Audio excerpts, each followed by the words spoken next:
Hey, fans of the Monday Movie Club. This week, it's my choice. We're gonna discuss The Big Lebowski, another in our monthly series of films celebrating their 25th anniversary this year. I'm Frank Gaffney. Here with us is Joel. What's your shirt, Joel? Cheers. Cheers. Where everybody knows your name. Well, it's right there. All right. Annie King just got out of the shower.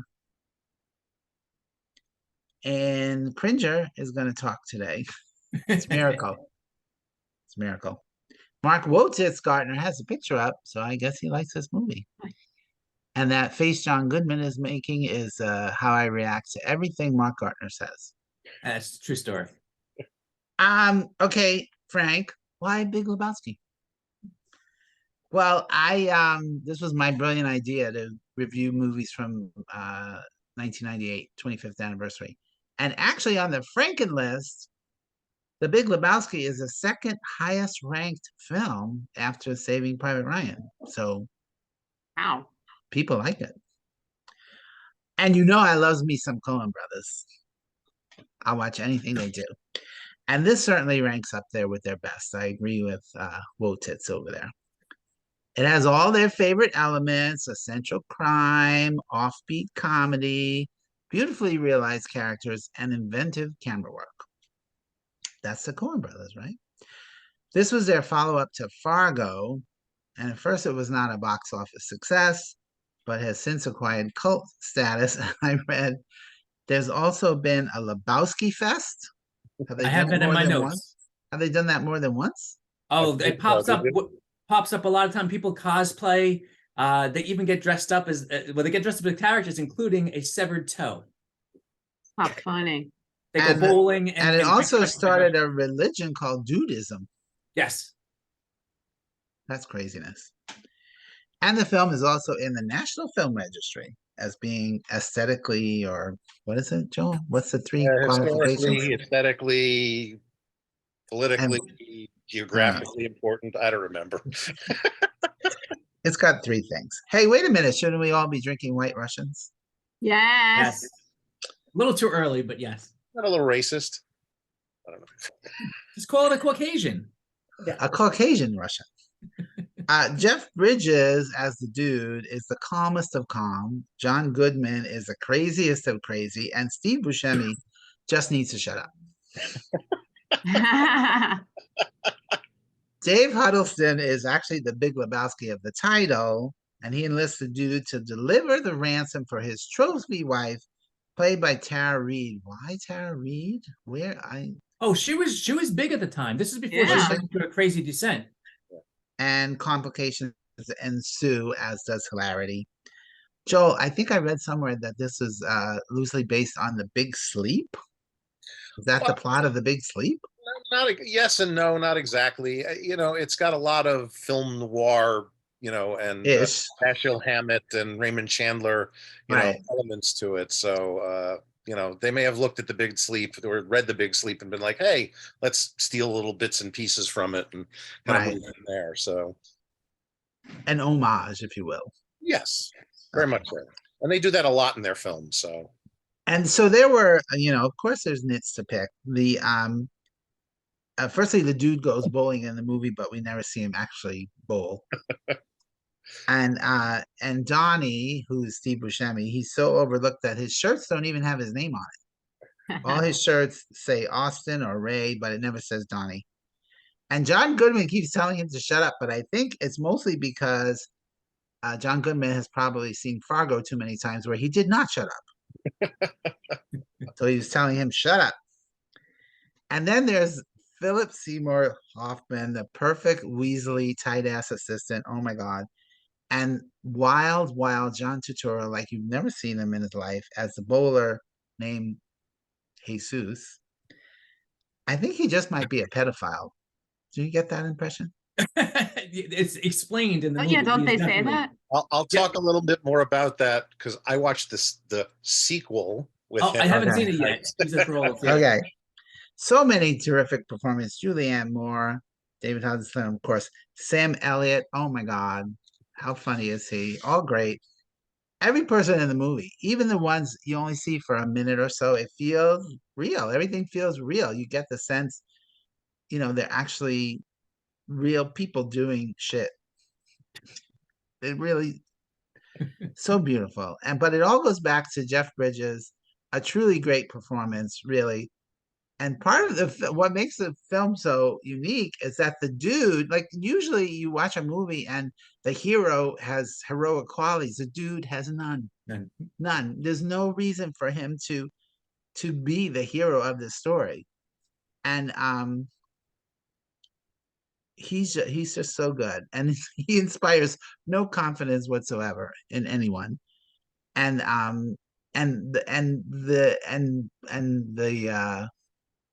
putting John Goodman and his gung ho-ness up against the dude is just so perfect, the two of them together, really. I love it. And this is another one of those movies that just gets funnier every time you watch it. It really is. There's so much going on that you catch stuff you don't even know you saw the first time. And I swear to God, I smiled every time I heard somebody say the rug really tied the room together. I'm like, oh my God, that is hysterical. And you just have to appreciate the weirdness of the whole movie. It's just the whole thing is weird. Okay, the only sequence that I'm like, is the bowling dream sequence. I'm like, but I get it. A little, Busby Berkeley thing. And by the way, the F word is used 292 times. And the dude says "man" 1.5 times per minute when he's on screen. I think that was Jeff Bridges' idea. No, okay, no. Everything was scripted by the Coen brothers. There was literally one word that was improvised. One word. Every man, every dude, every fuck was written. Wow. Frank, you got to read the trivia. It was right. Sorry. I didn't know that. Well, Empire Magazine said, in a perfect world, every movie would be created by the Coen brothers, and I say amen to that. I'm giving this one 3.5 stars. I think it's a great movie. Mark, I know you think that too. Yeah. Well, I mean, there's a lot of ins, a lot of outs, a lot of what have yous. And I'm part of the cult following the movie, but I'll be the first one to say this is not a 4-star movie. Like you said, the dream sequences, and to me, one or too many Vietnam references when it wasn't really needed by John Goodman. But otherwise, I love the movie. Although the first time I saw it, I remember thinking it was weird, but all right. Then the second time was better than I remembered, and then by the third time, I thought it was brilliant. You really do, and you need to watch this a second time if you want to see it once. Although there are real life cases where I know that it's not the case in regard to Danielle. She's seen it twice. She's hated it both times. But it's a great whodunit. It definitely takes a couple of viewings to appreciate it, like I just said. There's a bit too much Walter in Vietnam. Some lines I thought didn't work, but I love it. I love it as it is. And I love how it comes together at the end and everything is explained because, again, I'm a dummy. So when you finally explain something at the end, it makes sense to me. And that's why when you go back and see it the second time and the third time, of course, you know it's coming. Yes. And then you can watch all the little things like you were talking about, Frank, the name on the shirts and all the little, the song. He's listening. I didn't notice it for like 3 times. That when he's laying on the ground listening to music, he's listening to the bowling championship from 1992 or whatever it was. I didn't see the written on the tape the first time. My friends and I say or write lines from the movie to each other all the time. What's one of the ones that's most used? Dude. I mean, phone's ringing, Donnie. Shut the fuck up, Donnie. All that stuff. Fuck it, let's go bowling. Everything involves the F word, pretty much. And we actually went bowling yesterday because of this movie. How funny. Fantastic. And even Danielle, who hates the movie, when she's doing laundry, she'll just randomly say the whites. And yeah, we talked about Lebowski Fest. Yeah, they do. People will drink White Russians, and they'll have it. They'll have a Lebowski Fest at a bowling alley. They had one a couple of years ago in Manhattan that I considered going to, but it just never happened. So one day, and lastly, I'll say that with Danielle's encouragement, I did actually sneak in a White Russian in a flask. Sorry, a Caucasian. When I went to go see this in the theater 2 weeks ago. So, My God, I'm gonna give it 3.75, but I think the average person would give it 3.5 or even a little less. I get it. It's not a perfect movie, but for me, I'm a huge fan, so I overlook the little things. All right, average person, Annie King. So I'm thinking you all saw it when it came out. No. No, just recently. Yeah. No, I saw it probably a year or two afterwards on HBO and then thought it was weird. And then 2 years later, caught it again, thought it was better. And then after that, I bought it on DVD and been watching it ever since. Yeah, this was only my third time watching it. So, maybe in your mid-30s or something. we know where you're going with this. Okay. So I like Mark's line. The first time he saw it, he thought it was weird, but all right. Because I was like, it's weird, but okay. I watched it, So this was your first time seeing it? Very first time. And I'm like, maybe I'm just not a Coen Brothers fan. So my goal this week is to watch Fargo also. Oh my God, Fargo. Yeah. Fargo's brilliant. Because I've never watched anything else except Raising Arizona. Yeah. Which we also made you watch. No, that one I've watched before. Oh, okay. Tucker Proxy's coming up at some point, if I Yeah. remember. Yeah. So maybe by the end of our movie club, I will be a Coen Brothers fan. But I think you might be after Fargo. But it's not today. But not today. Yeah.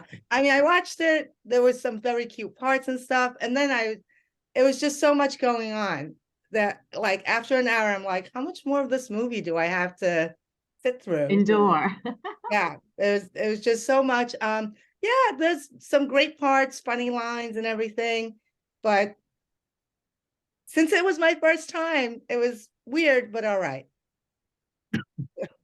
I cringed 2 times when the ferret was put in the tub, and when he dropped the butt in his lap. Like, oh. All right, Annie, what's your star rankings? So I'm gonna go with a 3, but All maybe in 10 years for the 35th anniversary. All right. We'll still be here. Yeah. Yeah, Oh. I'll watch it a couple of more times before then. All right. Go fuck. Had you Hang seen on. it before? Nope. Wow. Which is surprising because I actually am a Coen Brothers movie, at least the movies I've seen of theirs. You're a Coen Brothers movie? She is. Yeah, I am a Coen Things Brothers happen movie. to her that you don't believe happen to anybody. Oh, see, I There we knocked it go. down. Thank God that cat left. Oh, but look at my shirt. Mhm. Tink. Yeah. So I wrote a few notes. I do appreciate weird, and I do really appreciate the weirdness of the Coen brothers. So I'll say that. Mark did say, since I had never seen it, I'm either going to love it. I'm sure he said this to Annie too. Either going to love it or hate it. And I didn't love it. But you didn't hate it. No. You didn't, no. The first thing I wrote was, what a fabulous script. Oh my God. The script was so good. And just like you said, Frank, the acting was so good. Everybody was just so perfect for their parts. I was loving it until Julianne Moore came flying in. I'm sure the Coen brothers were like, oh my God, this is so crazy. Turns out she was actually doing another artist who used to hang from a thing. But, oh my God, this is so crazy. It'll be hilarious. And then, of course, we're going to talk about vaginas and how they make men so uncomfortable. The audience will think it's hilarious. Hold on. That scene though, when he was like, you mean vagina? I mean, that the way he was acting, that's a hilarious interaction. Well, but that was later on, right? No, when she says right away, the female form makes, the word vagina makes men, cringe or whatever. Just the way she talked, right away, as soon as she gets dressed, it's hilarious. From now I will only refer to White Russians as Caucasians, and I do love the White Russian. I was dying. I don't know why I wrote this note. I wrote, the way John Goodman was explaining Arthur Digby Sellers to the dude and held him in such high esteem for writing the bulk of the TV series was just great. I guess however he delivered that well-written monologue was it really impressed me. Speaking of little jokes that you might not get the first time, but I loved, was when the police sergeant referred to Malibu as his nice, quiet beach community. Malibu? And I love that Bunny Lebowski's real name was Fawn. That's so funny to me. I wrote, I can really appreciate the absurdist nature, but I kind of agree about the bowling thing was much. But when they put the camera inside the bowling ball and it was rolling, was fabulous. I thought, what great cinematography throughout the movie, throughout. And final thing I wrote was, even though I hate jokes that are repetitive, and you both mentioned this, I love that Walter referred to the war over and over and over.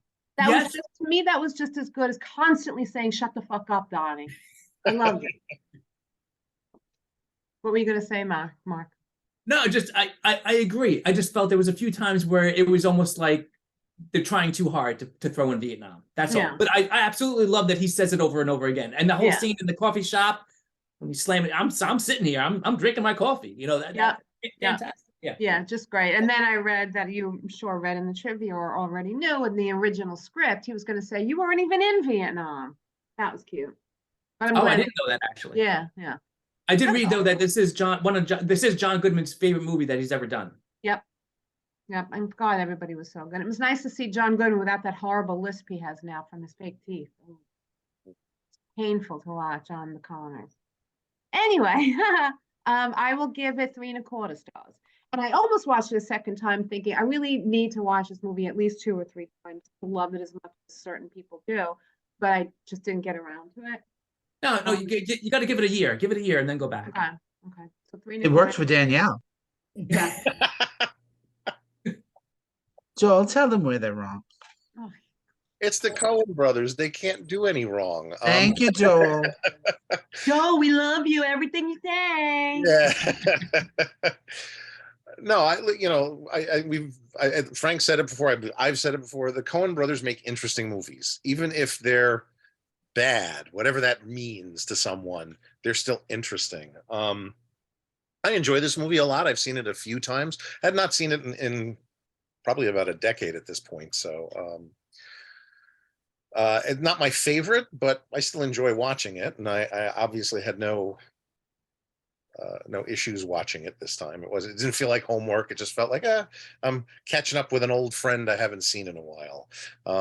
It's a beautifully shot film. It's a beautifully written film. It's a perfectly cast film. There's just very little to complain about. Even the nitpicks are just too nitty to pick. Too nitty to pick. You know, you just roll with it. That's what the whole movie's about, rolling.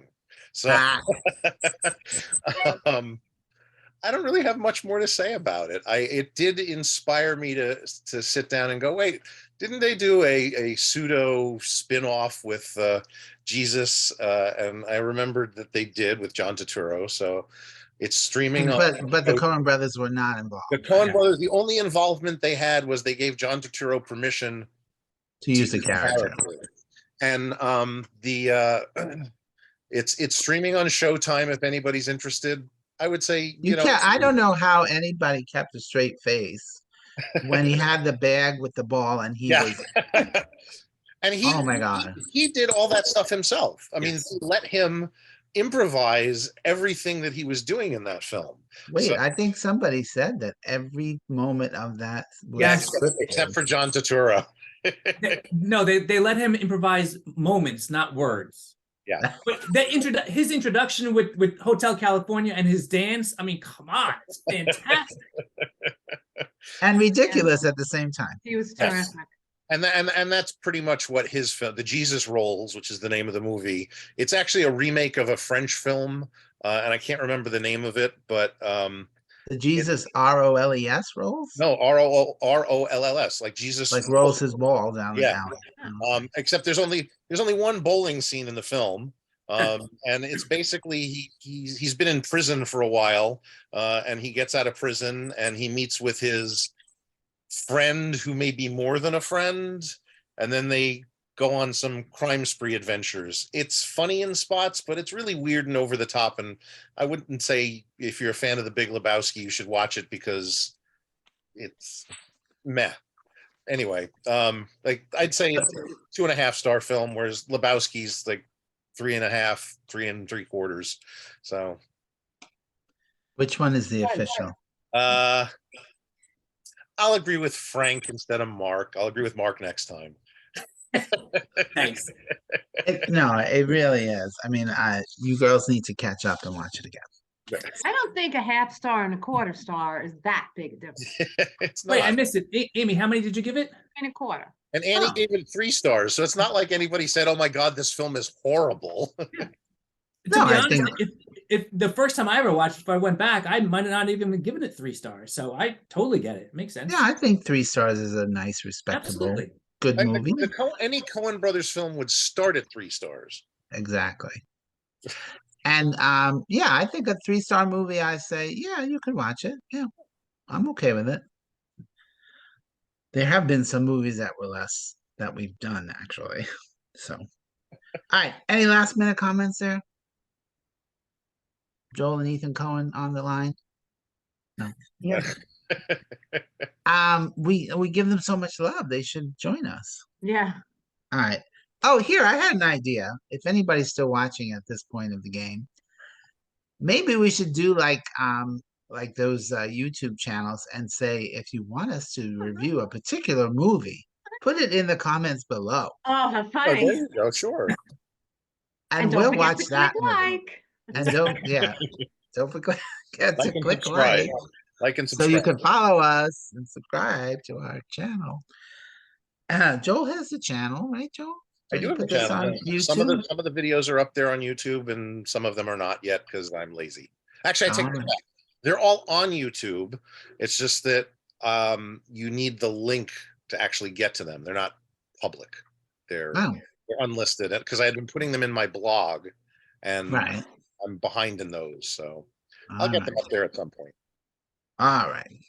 Well, anyway, The Big Lebowski is available to stream on Prime if you subscribe to that service, or you can rent it for $3.99 or get it from your library. This one's definitely in my collection. And where was Jesus Rolls? It's on Showtime. Showtime. Jesus. That's Oh. on Showtime. Yeah. Showtime. Next week, we're going to discuss Full Metal Jacket. Who chose that one? I did for some reason. I have no All idea right. why. Stanley Kubrick's Oh, Vietnam what? Opus, which is available on HBO Max. Yeah, but you want to turn it off about halfway through. Ah, No, So you gotta good. watch it all the way. It's a 4-star movie up until the midpoint. It's Oh, a really? 4-star, then a 3-star. Yes. Yeah, boy. sure, 3 stars. Let's pretend let's go that's with that. It's not that bad. The second Is hour this the one decent. with Michael J. Fox in it? No, No, that's Casualties of War. Oh, okay. That's a Brian De Palma film. All right. That's a Stanley whole nother Kubrick, Brian ball of De wax. Palma. All right. Is that it? We're done? Okay. I'm Frank Gaffney. Watch a movie. Also with you. Bye-bye.